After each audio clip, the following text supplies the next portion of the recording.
Are you tired of spending hours tweaking every single setting in your renders only to end up with lackluster results? You pour your sweat, blood and tears into your 3D masterpiece model, and as soon as you click render you get something like this? And all you really want is just to have a nice looking render of your creation, but the vision of spending ungodly amount of time learning the fundamentals of lighting, compositing, etc. is just repulsing? Well, you couldn't choose better, because today I'm gonna show you a quick and dirty trick that will let you turn your models into beautiful ice or glass-like sculptures, such as those.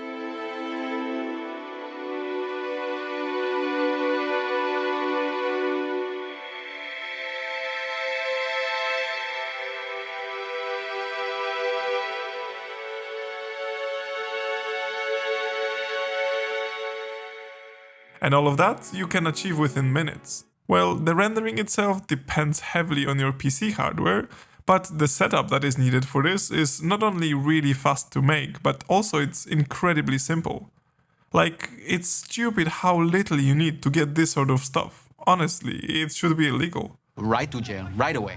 So how can that be, you may think, huh? Well, nothing's for free, so pay one subscribe button click and you'll find out. It's all possible thanks to these two handsome gentlemen. One of them gave us this fantastic piece of software called Blender, and the other is just a guy who apparently spends way too much time making videos about this software when clearly he should spend it with his family or playing games instead. And yes, I absolutely had to flex my photo with Ton on the Blender conference. So even if you are a complete beginner in Blender and you just finished your first donut, you should be able to now take it from the neighborhood bakery to Tate Modern in no time. So let's open up Blender and get to it. First of all, to avoid being bullied for my non-existing sculpting skills, I will get some cool looking photoscanned model from 3D scans, like, I don't know, this dragon statue for example, and load it up in Blender. But you can use one of your amazing models that you've made. I'm sure you have plenty of that. Now I will have to reduce the amount of polygons this model has because, well, otherwise my PC is gonna have a meltdown. So if you also have an old timer, then just follow me to the modifiers tab and slap some decimate on it. Then set it to maybe 0.5, which should ideally slash the amount of polygons by half without visible reduction in quality. If you still need to reduce it further, then go ahead, we're not judging elderly computer parts in here. Just remember to right click and shade smooth the model after you're done. Now, the traditional way is you have a beautiful model and you want to get even more beautiful render out of it, so the obvious next step is to set up lighting. However, as I said at the beginning of this video, we are not gonna learn any fundamental skill in here. I mean, you are here because you want a quick and dirty shortcut to get a specific result, and I'm here to indulge you and deliver you the trick solution, not teach you anything valuable. So we will skip the whole lighting bit, because the topic is so vast that there are literally years of content already made about it, and we don't have time for that. Ain't nobody got time for that. Instead, what we'll do is we will just go to Google Images and get some nice looking colorful iridescent texture. The resolution doesn't really matter that much, but obviously the higher the better. Now with that we can go into Blender and the image that you just got is gonna act as our lighting for the whole scene. So in the shader tab, switch the editor from object to world and get an environment texture node and open up your texture in here. Now just connect it like this, and if you want to have a custom background or you don't want to see the background at all, then just replicate this node setup like so, and whatever you got in the mix color input 2 will be what's displayed for you in the background without affecting the lighting. To see the changes you are making, just make sure you are in the render preview mode. Also, please make sure that you are using the Cycles rendering engine to ensure the best results. And great job!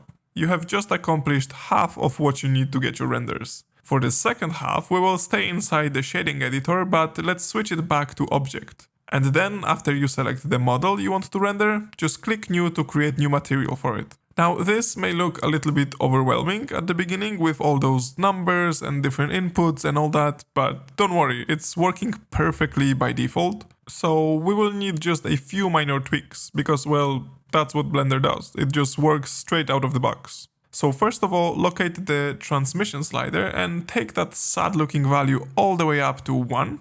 Now we can see something is happening slowly but surely. So the second thing is the roughness value. In this case, drop it all the way down to 0. And as you can see, this is getting pretty close to the results we're after, but we can still make it a little bit better.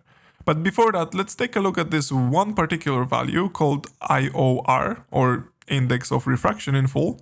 This one can change how the light that we have set up in our scene is bouncing inside the model. So feel free to experiment with it and get comfortable with the results you're getting. Like, for example, if you set it to exactly 1, then you get this "who's that Pokemon" kind of result, because the light won't be affected by the model at all, so it kind of just passes through. Not that it's important or anything, just wanted to point it out. Now, if you like what you see, you can directly go ahead and render it straight away. But if you want to take it a step further to have that little oomph, then bear with me for an extra minute or so, because we will need a Fresnel and a color ramp node. Now you can see that the Fresnel got also this IOR value, but you can just leave that to default. Here, just connect it all together like this, so we can see what we are working on, but eventually the color ramp result will end up in the base color input. Now spread some love and bring those two little house looking things closer to each other, we'll call them color stubs from now, to a position where you can see that only the edges are highlighted with white. Something like that. Then with the black one selected, click here to switch its color to a pure white. Then select the second color stop and in the color, change its value to something like 5, so that the edges are even brighter than white. Then connect the color ramp output to a base color input and the BSDF to the surface. And as you can see, this gives us nice rim glow that you can control via the color stops. And just like that, you have officially achieved greatness. So all that's left is just to create and position camera however you want. I also like to have an empty that will control the focus of my camera, so I can move it freely around the scene and give it a very shallow depth of field. Then click render, and here is the result. Hopefully yours looks somewhat similar, and I would say that's not bad for like less than 10 minutes of work. Also a small disclosure, since we are using an image as lighting, we can always go in there and adjust the image with, for example, hue saturation node and play with those values as well to get some more oddworldly results. So if you like the results that you got so far and would like to get deeper into the world of rendering, then definitely I can recommend getting proper fundamentals on materials, lighting, composition, etc. It's definitely something worth exploring. And if you happen to make it this far in the video, you can share your results with me on Twitter. Link for that is in the description. And with all that being said, as always, huge thanks to the 1%ers watching this video from start to finish. Make yourself known in the comments, I would love to thank you personally, and I'll see you in the next one. Bye bye!